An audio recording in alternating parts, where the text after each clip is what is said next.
The mysterious customer. It was a stormy night, the kind where the wind howled and the rain relentlessly beat against the windows. Inside the dimly lit shop, Henry wiped down the counter for the umpteenth time, hoping the repetitive motion would somehow help him focus. He was alone, as usual. It was a small, hole-in-the-wall cafe tucked away in an alleyway, far from the bustling city center. His customers were few and far between, and the ones who did come always seemed to be in a hurry. But tonight was different. At precisely 10:47 p.m., as Henry was pouring himself another cup of lukewarm coffee, the door creaked open, the bell above it ringing faintly. A man entered. Dressed in an old-fashioned suit, his face obscured by a wide-brimmed hat, he moved as though he didn't belong in this time or place. The man was tall, too tall for comfort, and he walked with a deliberate slowness that unsettled Henry. His footsteps echoed in the otherwise silent room. "Evening," the man said, his voice smooth, almost too smooth, like velvet on glass. Henry looked up. "Evening," he replied, trying to keep his tone casual despite the unease creeping up his spine. "What can I get you?" The man didn't respond immediately. Instead, he glanced around the cafe, his eyes settling on the empty tables as though assessing the place. Finally, he spoke again. "I'll have a cup of tea," he said, his voice barely above a whisper. Henry nodded, though something about the way the man spoke felt off.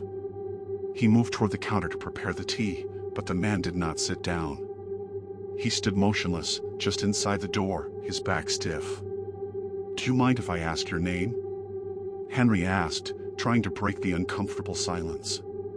The man tilted his head, as if considering the question for a moment before answering. "I don't think it matters," he said softly. Henry chuckled nervously, though his hands trembled slightly as he poured hot water into a teapot. "Well, I guess it doesn't. Here you go." He handed the man the steaming cup of tea, and the stranger took it without a word. There was a pause, and then, as if on cue, the bell above the door rang again. Another customer had entered. Henry turned to greet them but froze when he saw that the new customer was no one. No one at all. The doorway was empty, yet the bell had rung, the sound echoing through the cafe. His heart raced as he quickly glanced back at the man who had ordered tea. The strange customer had not moved. He was standing there, his head tilted down, his hands gripping the teacup so tightly that his knuckles were white. Henry's stomach twisted as a cold sweat broke out across his forehead. He felt watched. As though the cafe were suddenly not just a cafe. The air felt thicker, heavier. He could almost feel the presence of someone lurking in the shadows. The temperature in the room seemed to drop, the warmth of the tea now a mockery of the chill creeping into Henry's bones. He couldn't take it anymore. "Excuse me," he stammered, trying to mask the fear in his voice. "Is there anything else you'd like?" The man did not respond. Instead, he reached inside his coat and pulled out a small, tattered envelope. It was yellowed with age, the paper brittle to the touch. He placed it on the counter in front of Henry. "For you," the man whispered, his voice almost too faint to hear. Henry stared at the envelope, unable to bring himself to touch it. Something was wrong. Everything about this encounter felt wrong. But his curiosity got the better of him. With trembling fingers, he reached for the envelope and opened it. Inside was a single piece of paper. The words written on it were scrawled in what looked like hurried, almost frantic handwriting. "Do not open the door after midnight." Henry's heart stopped. The bell above the door rang again, but this time, the door didn't move. No one entered. A strange feeling of dread washed over him. He glanced up at the man, but the seat was now empty. The man had vanished. The cafe was completely still. He heard the ticking of an old clock on the wall, its second hand moving as if mocking him. Time was running out. Henry glanced nervously at the clock. It was 11:58 p.m. He suddenly remembered the strange customer's warning. Do not open the door after midnight. But what was waiting outside? The minutes seemed to stretch on for an eternity. His pulse pounded in his ears as the clock ticked louder and louder. He could hear the wind picking up outside, the howling of the storm intensifying. At exactly midnight, the door rattled violently. Henry froze. The hairs on the back of his neck stood up. He stared at the door, his breath coming in short gasps. The sound of something scraping against the wood echoed through the room. Then, as quickly as it had started, the noise stopped. Henry slowly, almost reluctantly, approached the door. His hand hovered above the doorknob, shaking uncontrollably. The feeling of dread was overwhelming now. His instinct screamed at him to leave the door closed, to follow the stranger's warning. But his hand, against his will, turned the knob. The door swung open with a screech. Beyond it, the storm raged on, yet no one was there. No one, except for something. Something that shouldn't have been there. A shadow, too dark to be natural, stood just outside the door. The figure was tall, impossibly tall, and its face was hidden beneath the brim of a white hat. Henry's breath caught in his throat. The figure stepped forward, its movements unnatural, jerky. It was the same man. But it wasn't. The figure's skin was pale, stretched thin, as if it were barely clinging to bone. The air grew colder. The shadowed figure reached out a hand, its fingers long and thin, with nails like claws. And as it stepped into the cafe, the bell above the door rang once more. But there was no sound. Not anymore. The order from the empty house, further extended. Days turned into weeks after Lily's disappearance. The house remained unchanged, silent and still, yet an eerie presence lingered in the air around it. No one spoke about Clara or Lily anymore, but whispers began to circulate among the locals. Some said they had seen shadowy figures moving behind the house's windows late at night. Others claimed to hear soft whispers coming from within, faint but unmistakable, like a forgotten chant rising in the wind. Among the whispers, one name stood out, the Order. No one knew what it meant, but the word seemed to resonate with something dark, something ancient. It felt as if the entire town was bound by an invisible thread that drew them toward the house. But no one dared approach it. Then, one evening, a stranger arrived. His name was Thomas. He was a historian, an expert in local legends, and he had heard about the strange happenings surrounding the house. He had read the stories, heard the rumors, and most importantly, he had seen the symbol, a jagged circle with a line through it etched in old texts and drawings that dated back centuries. The symbol was associated with an ancient order, one that was believed to have been banished long ago. But now, Thomas believed it had returned. And the house was its epicenter. He approached the house with a mix of fascination and dread, unaware of the fate that awaited him. The air around the house felt thick, as if something was pressing against him, making it hard to breathe. The moment he stepped inside, he felt the weight of the house envelop him. It wasn't just the darkness, it was the absence of light, the lack of sound, the oppressive emptiness. He could hear his own heartbeat thundering in his ears as he walked deeper into the house. The further he ventured, the colder it became. The temperature dropped drastically, the cold biting at his skin, almost as if the house was feeding on his warmth. He tried to shake the sensation, but it only intensified. The walls seemed to pulse with life, like the house itself was breathing. He came upon a room at the end of a long hallway, its door slightly ajar. Inside, he found the remnants of something that had once been a place of worship. Strange symbols covered the walls, drawn hastily in what appeared to be blood. In the center of the room stood an altar, its surface slick with age, the wood darkened by time. And there, at the far end, was an old, dusty book, lying open as though it were waiting for him. Thomas felt an overwhelming urge to approach the book. The pages were yellowed with age, and the text was written in a language he couldn't understand. But one thing was clear, the symbol from the note, the one he had seen in his research, was drawn on the first page. The circle with the jagged line cutting through it. He flipped the pages, his fingers trembling as the house seemed to grow colder with each turn. The further he went, the more he could sense something stirring in the air around him. It was as if the house was aware of his presence, watching him, waiting for him to make a mistake. And then, he found it. A passage, written in clear, legible text. To invoke the order, one must offer a soul.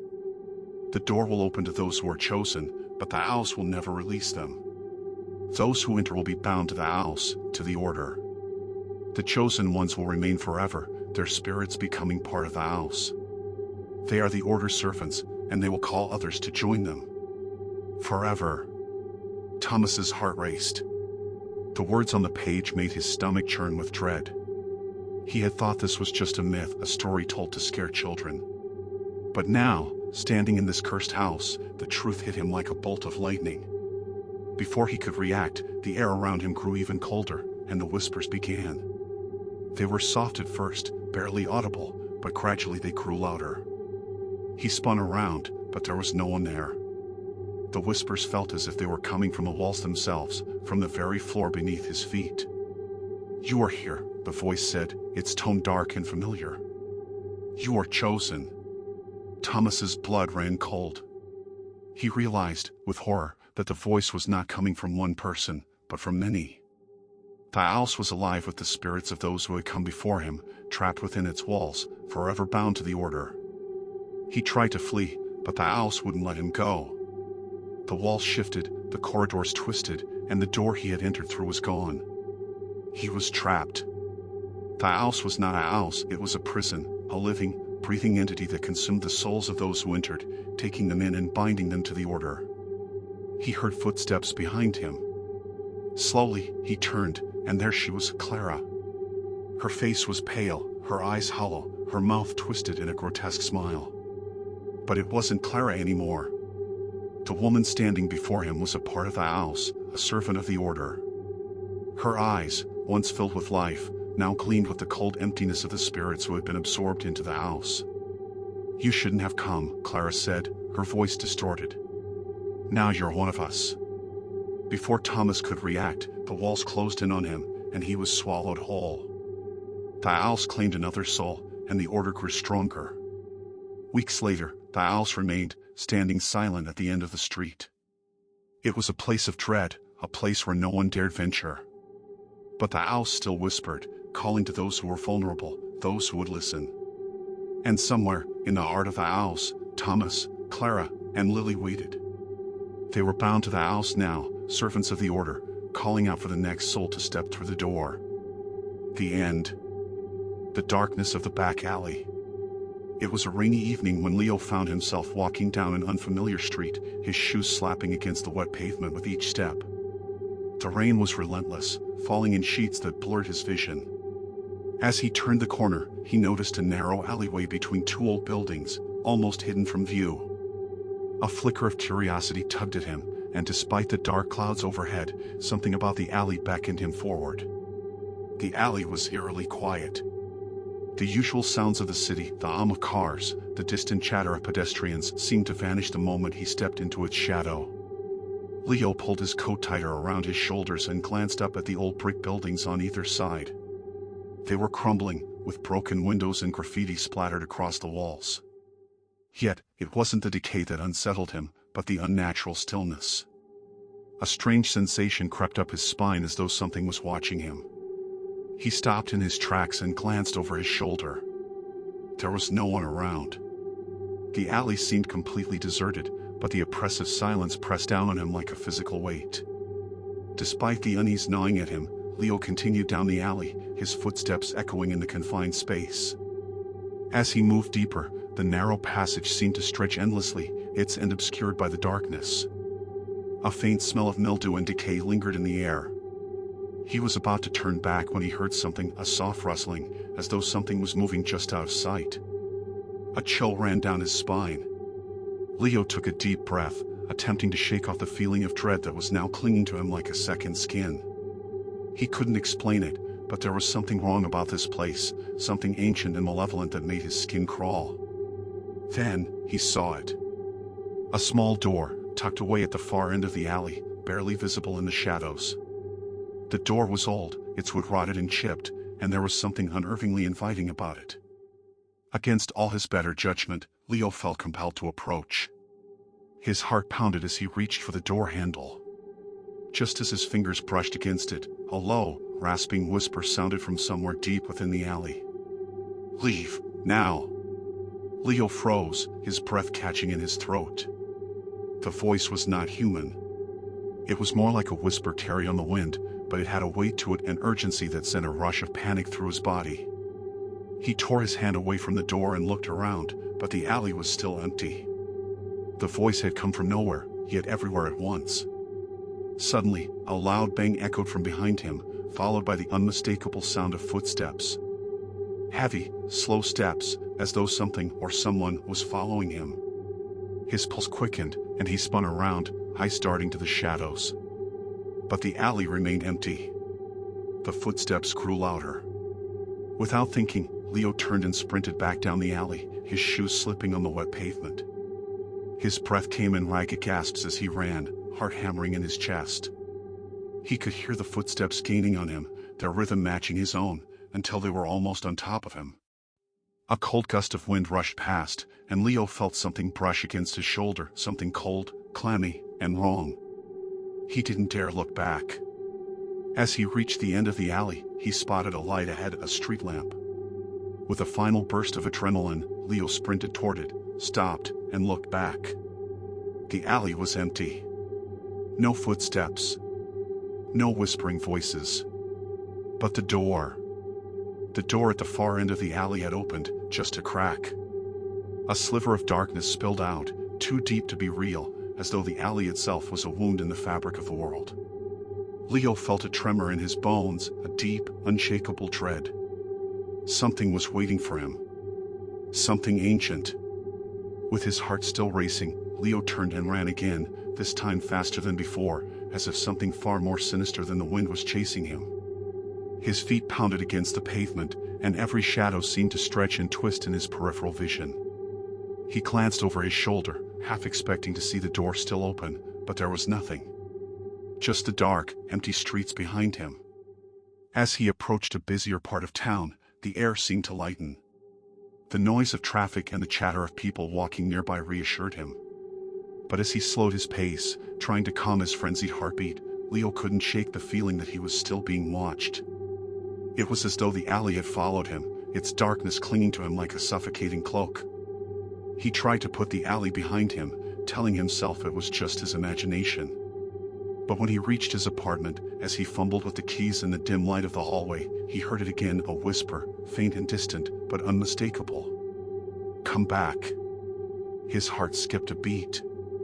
The whisper seemed to come from nowhere, yet it felt as if it had come from within him, echoing in his mind. A shiver ran down his spine as he quickly stepped inside his apartment, locking the door behind him. But the whisper followed, faint at first, then louder, growing clearer by the second. "Come back, or you'll never escape." Leo slammed his back against the door, his eyes wide with terror. He could feel the coldness creeping into the walls, the weight of the alley's darkness pressing in on him from all sides. He stumbled backward into the living room, his mind racing. What had he walked into? What had he awakened? His thoughts were interrupted by the sound of something heavy scraping against the door. A slow, deliberate drag, as if something or someone was trying to enter. His eyes darted to the window, but all he saw was the same rain-drenched street outside, no sign of life. He clutched the back of his couch for support, his breath shallow and quick, his skin clammy. He realized, with growing horror, that the darkness from the alley was no longer just a memory. It had followed him, waiting, lingering. And it wouldn't let him go. Leo never spoke of the alley again. But every time the rain poured, he could hear the whispers. And sometimes, when he looked out of his window at night, he swore he could see a small door, barely visible, standing at the far end of the alley across the street. Waiting. The wrong delivery. The wind howled through the trees as Lily sat alone in her apartment, a small, dimly lit space on the edge of town. The light from her desk lamp flickered in sync with the storm outside, casting eerie shadows on the walls. It had been a long, stressful week, and all she wanted was a quiet evening to unwind. A steaming cup of tea sat beside her as she scrolled through her phone, catching up on emails and messages. Then, there was a knock on the door.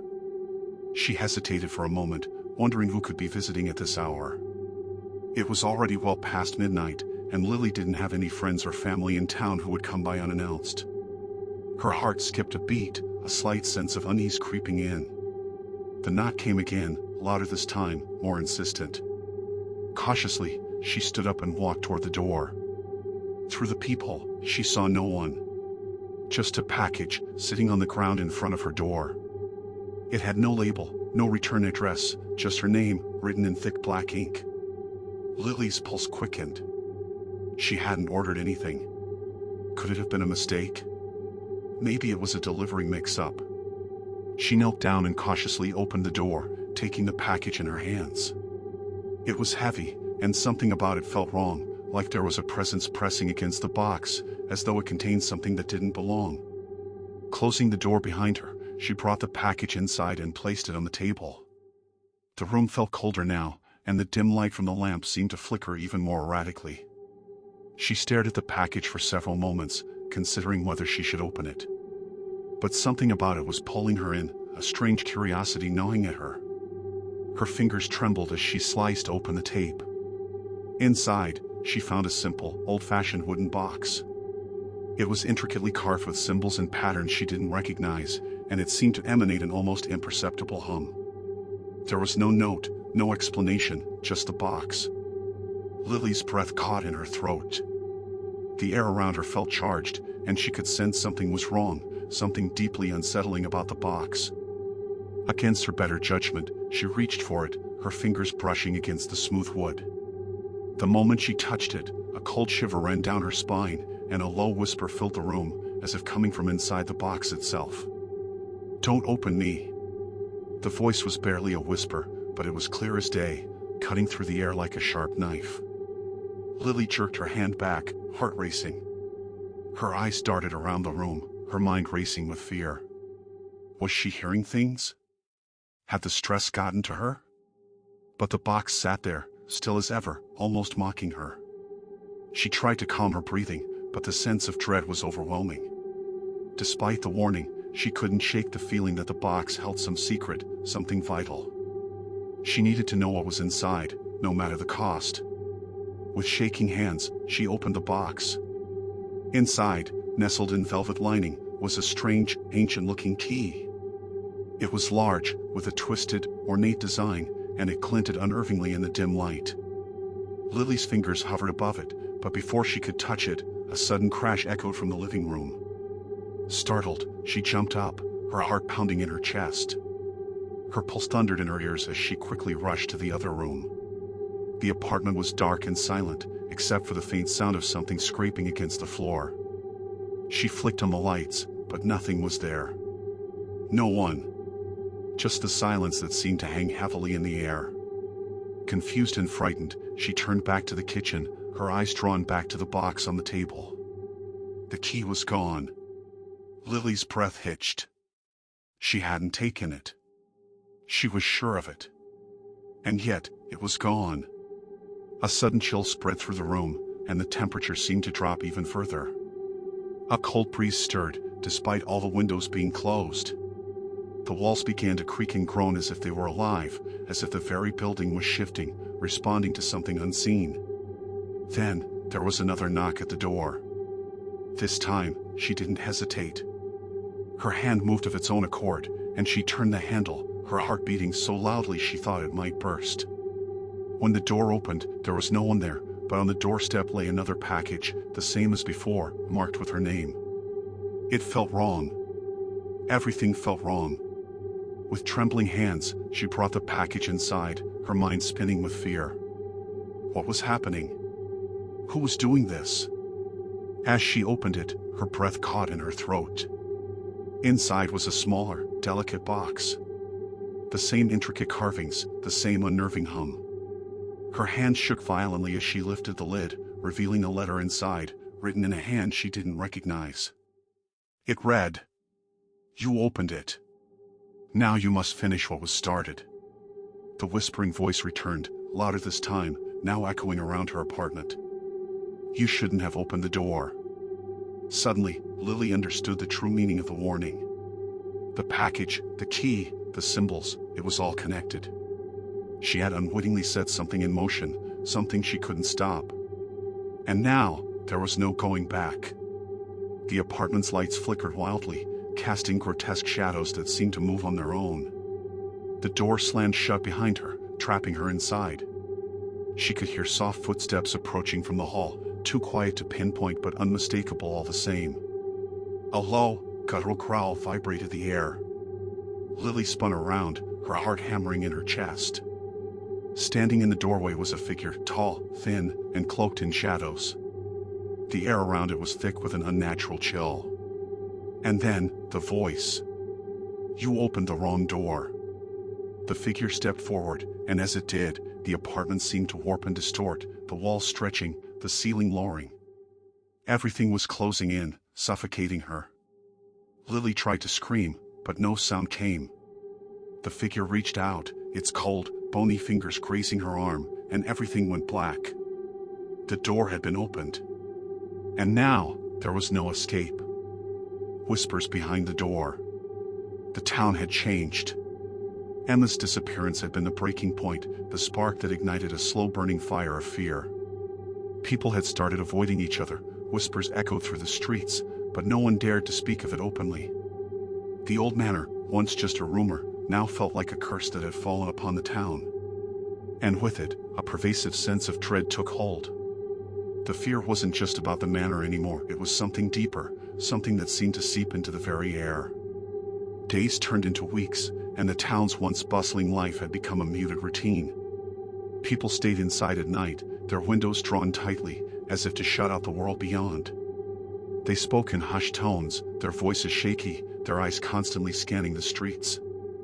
No one dared to venture near the manor anymore, and those who had, avoided speaking about it. The shadows in the corners of their minds grew darker, their memories fogged with strange, unexplainable events. The whispers, however, never ceased. People claimed they could hear them late at night, soft, unintelligible voices coming from the walls of their homes. Those brave enough to stand near the manor after dark swore they could hear the faint sound of a woman crying out for help. But no one ever went inside, no one ever spoke of what they had heard, because they all knew something waited there. Something was calling. It wasn't until a group of journalists arrived from outside the town that the fear reached a new peak. Driven by curiosity and the promise of a good story, they ventured into the town, eager to uncover the truth behind Emma's disappearance and the eerie legends that had surrounded the manor for years. They had heard the rumors, the whispers that no one could explain, the strange occurrences, the way the manor seemed to pulse with an otherworldly energy. They were determined to uncover what was hidden behind those decaying walls. Their arrival caused a stir in the town. The older residents became even more reclusive, staring suspiciously at the newcomers, while the younger ones seemed to hang on their every word, hoping for answers. But the journalists were undeterred. Armed with cameras, notebooks, and a sense of adventure, they set out to uncover the mysteries that had plagued the town for so long. It was late afternoon when they finally arrived at the manor. The wind howled around them, carrying with it a chill that seemed to come from deep within the earth itself. The manor loomed before them like a dark, forgotten monument to something sinister, its windows broken and its walls covered in creeping ivy. The air felt heavy, and a strange sense of unease washed over them as they approached the front door. It hung ajar, as if inviting them in. They stepped inside, their footsteps creaking on the old floorboards. The dust in the air caught the fading light, casting eerie shadows that danced along the walls. It was as if the house itself were alive, breathing and watching them, waiting. The journalists began to split up, exploring the rooms with a mix of excitement and apprehension. But then, the whispers began. At first, they thought it was just the wind or the house settling, but the sound grew louder, more distinct. It was a voice, soft and pleading, echoing through the halls. "Help me." One of the journalists, Mark, froze in his tracks. His heart began to race as the voice grew clearer, more desperate. "Please, don't leave me." He turned toward the others, but they were too far to hear.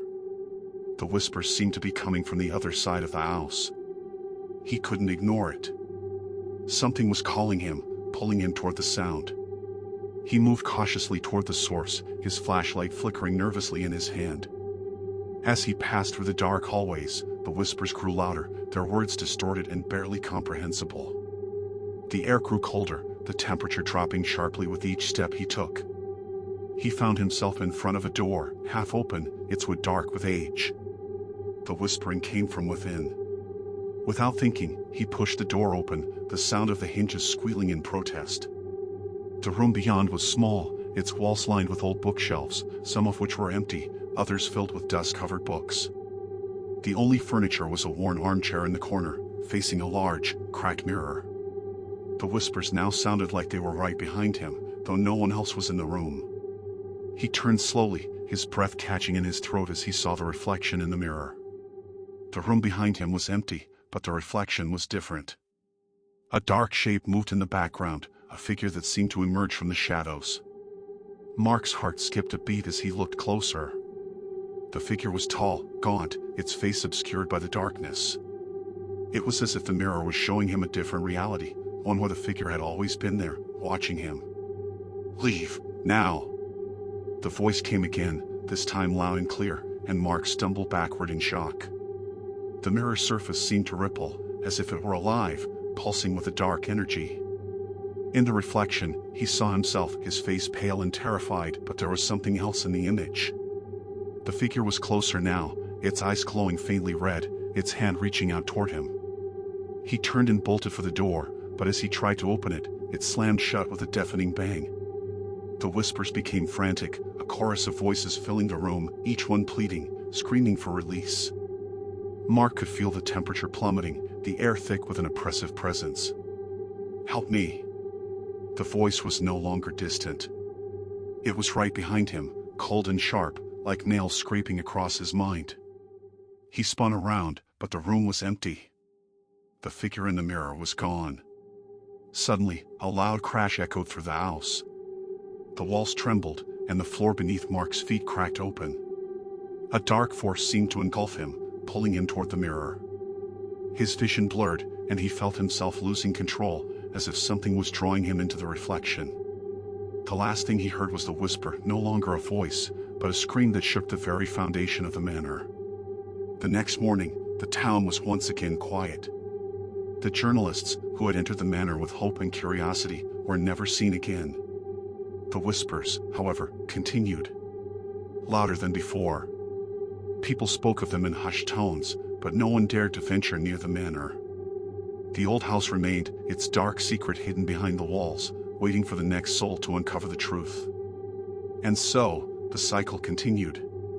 The whispers behind the door would never stop. It was only a matter of time before someone else would hear them and, like the others, be drawn into the darkness.